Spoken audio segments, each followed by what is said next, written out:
Monsieur Charest, les Québécois se souviennent de 4 années de fouillis, de promesses trahies. Tolérance zéro. Oui. Bien, ce que moi je constate, je vous écoutais quand vous étiez dans l'opposition, les gens de votre parti parlaient, on a diminué à un seul bain. Vous décriviez ces situations-là qui sont faites à nos aînés comme intolérables. Ce que je me suis aperçu, c'est ce qui était intolérable quand vous étiez dans l'opposition. Une fois que vous avez été assis dans la chaise du premier ministre, vous l'avez toléré et vous en avez fait la normalité des choses. C'est ça que je veux changer. Vous me laissez répondre. C'est une augmentation faite par votre gouvernement qui était spectaculaire. C'est passé de 175 $ à 400 $, 300 quelques dollars d'un seul coup. C'est ce genre d'augmentation sec, net. Vous ne pouvez pas tenir un tel discours sur l'assurance médicaments. Vous étiez assis autour de la table. Ou contre? Laissez-moi vous répondre. Vous avez dit que c'était une folie, M. Dumont. Vous ne m'écoutez pas, je suis en train de vous répondre. Oui, c'était grave ce que vous avez fait. Folie, le mot était peut-être fort, mais c'était très grave. Vous étiez assis à table. Oui, il a continué. Oui, c'est du pareil au même, il a continué à l'augmenter. Autour de M. Charest. Moi, c'est sur votre modèle général de la santé que ça m'intéresse parce que je vous ai entendu parler d'universel. On connaît cette cassette-là. C'est la cassette de Pierre-Éliott Trudeau. C'est la cassette de Jean Chrétien. C'est la cassette de Stéphane Dion. Mais c'est terminé. C'est à cause de votre gouvernement. L'initiative du gouvernement, il y a une coalition qui a été formée. Greenpeace en faisait partie, d'autres partenaires en matière d'environnement. Vous répondre à la question, M. Dumont, que je vous ai posée. Soyez pas inquiet, je vais revenir à votre question. Quand vous avez parlé de Greenpeace, je vais répondre à ça aussi. Je ne vais pas le laisser passer parce que c'est important. Il y a une coalition qui s'est formée. Parce que vous aviez... à la question, M. Dumont.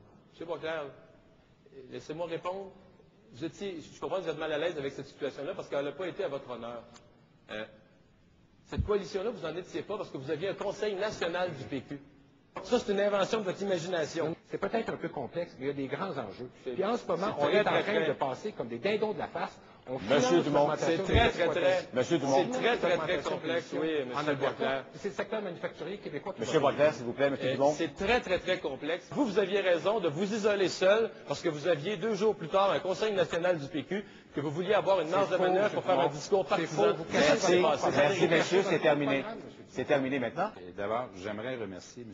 Dumont d'avoir accepté de participer à la coalition que j'ai formée. Sur ce volet-là, je ne vous cacherai pas que je suis content que vous vous soyez converti à l'ADQ en cours de mandat. Vous avez été dans le suroît pour une partie du mandat, et après ça, vous aviez réalisé qu'on avait raison. C'est juste malheureux qu'on ait gaspillé du temps. J'ai un autre sujet en matière de gestion de l'État dont je dois vous parler, M. Charest. J'ai une note de service du ministère des Transports concernant le pont du boulevard de la Concorde. Une note de service qui date de juin 2004. M. Dumont, on ne doit pas montrer de documents à l'écran. Ben là, je le lis, là. Oui. Qui date de juin 2004. Qui dit « Le pont du boulevard de la Concorde, situé au-dessus de l'autoroute 19 dans la ville de Laval, présente des problèmes au niveau de ses assises.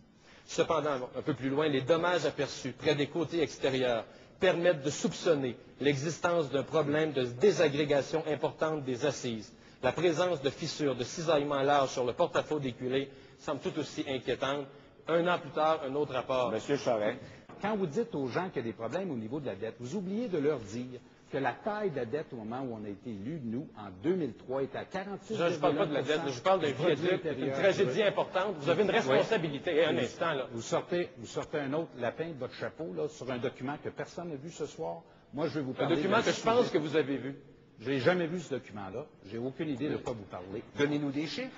On a chiffré nos engagements ce soir, mais juste vous rappeler que votre cadre financier, comme celui de M. Charest, d'abord, c'est des cadres financiers humoristiques parce qu'il y a juste une colonne. Il y a juste une colonne des nouvelles dépenses. Il n'y a pas l'autre colonne. Mais l'autre chose, de toute façon, vous allez devoir... C'est quoi la marge de manœuvre? M. Boisclair, un instant, s'il vous plaît. M. Dumont, concluez rapidement. Oui, vous allez devoir leur présenter la semaine prochaine. Vous êtes économiste de formation, diplômé de Concordia. C'est quoi la marge de manœuvre du Québec par année? Ben, le Québec, ça dépend des années de la croissance économique. C'est quoi la marge de manœuvre? Mais mon expérience... C'est quoi la marge de manœuvre? C'est quoi la marge de manœuvre du Québec? Mon expérience, c'est qu'avec la croissance des coûts de système... Combien? Je veux un chiffre simple. Avec la croissance des coûts... C'est quoi la marge de manœuvre du Québec à chaque année? Ça dépend de la croissance économique annuelle. C'est avec des gouvernements comme le vôtre que la dette du Québec, aujourd'hui, est rendue à 122 milliards, parce qu'on a fait des budgets... C'est l'économiste de formation. Vous êtes pas capable de chiffrer la marge de manœuvre. Vous êtes peut-être marabout à cause de votre début de campagne. Laissez parler les autres. De toute la soirée, vous ne laissez pas parler, vous parlez tout le temps. Une question simple. Vous posez une question. Un chiffre. Posez une question qui est hypothétique. Vous le savez très bien. J'ai l'impression que, d'ailleurs, vos politiques familiales, les deux sont identiques. Comment vous êtes arrivé à avoir une politique familiale absolument identique à celle de M. Charest, qui abandonne la moitié des familles? C'est parce que je veux d'abord vous dire qu'on ne prendra pas de leçons de vous en matière de cadre financier.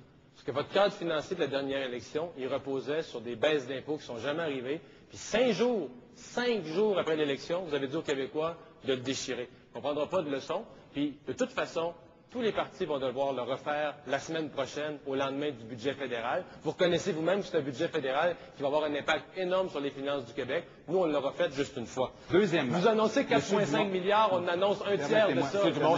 Voyons. Ce ne reste pas vous ce soir qui va décider si nos idées tiennent la route ou pas. C'est les Québécois qui vont le décider. Mais je pense qu'il y en a pas mal qui trouvent que ça ne tient pas la route, que le premier ministre ne soit pas occupé de la réforme scolaire et laisser traîner les choses comme c'est le cas. Il y a des gens qui trouvent que ça ne tient pas la route, que la moitié des familles, vous avez parlé tantôt, que la moitié des familles du Québec ne soient pas aidées. Il y a des gens qui trouvent que ça ne tient pas la route, que l'argent aille dans des structures administratives comme les commissions scolaires, quand on manque de l'essentiel à la base dans les écoles. C'est les Québécois qui vont décider à la fin. Oui, M. Boisclair, je ne doute pas de vos capacités au fil des années de faire de beaux discours sur la souveraineté.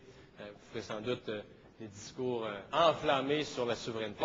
Advenant qu'il n'y en a pas, qu'il n'y en a pas au moins dans la première moitié ou les premières années du mandat, il y a un fédéraliste d'ouverture à Ottawa. Est-ce que vous avez des demandes? Est-ce que vous avez une stratégie? Est-ce que vous avez une approche en matière de relations du Québec avec le reste du Canada? Parce que sinon, votre programme devient celui de Jean Charest. En d'autres termes, il y a un fédéraliste d'ouverture à Ottawa, mais vous dites, moi, je bouge pas, je demande rien, je fais rien. Puis dans votre cas, c'est encore pire. Vous vous croisez les bras et vous dites, bon, ben, j'espère que ça va mal tourner. J'espère qu'une chicane va apparaître dans le paysage. Monsieur Boisclair. Comptez pas sur moi pour vous aider à organiser un référendum. Quels sont les vivez dans vos pouvoirs rêves. que vous voulez chercher? Je vous ai posé une question, vous n'avez toujours pas répondu.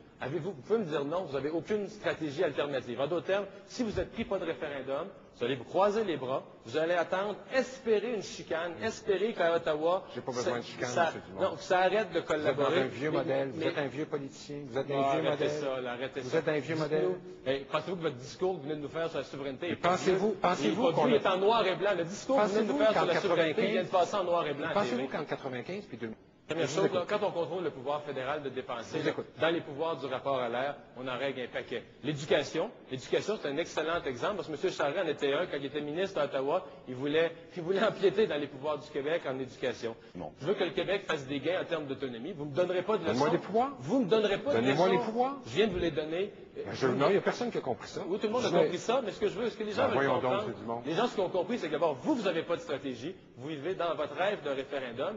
Qui à la règle Oui, du monsieur. 50, Cinq la secondes, majorité M. des écoles d'unanimité. Monsieur Vous êtes Boisclair. incapable de nommer un pouvoir que vous voulez pour le Monsieur Québec. Boisclair, quand on a vu votre faiblesse Merci, à cause monsieur. des accommodements Merci, c'est raisonnables, terminé. pas impressionnant. C'est terminé, merci.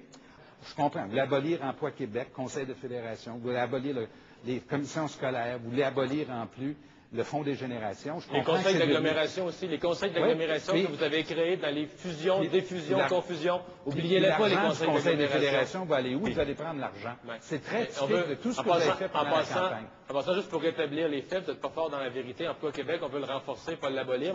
La seule explication qu'on peut voir, là, c'est que ça vous fait un terrain de jeu, parce que vous aimez la politique fédérale, vous aimez la politique canadienne, ça vous fait un terrain de jeu pour aller à Niagara Falls, aller à Edmonton, aller à Saint John. Pendant ce temps-là, vous êtes plus loin des urgences du Québec, plus loin des écoles du Québec. Je suppose que de loin, ça vous paraît moins pire. Mais vous vous êtes fait un terrain de jeu sur l'espace canadien. Charest. Votre position est très claire. Puis Oui. vous avez affirmé d'entrée de jeu. Vous êtes là, fédéraliste ou vous souverainiste? avez, Monsieur vous Charest, avez s'il vous plaît. affirmé d'entrée de jeu qu'on ne peut pas être autonomiste. Ça, c'est pas vous qui allez le décider. Le 26 mars, quand on va ouvrir les boîtes de scrutin, on saura combien il y a de gens au Québec qui s'identifient à la position autonomiste. Rien.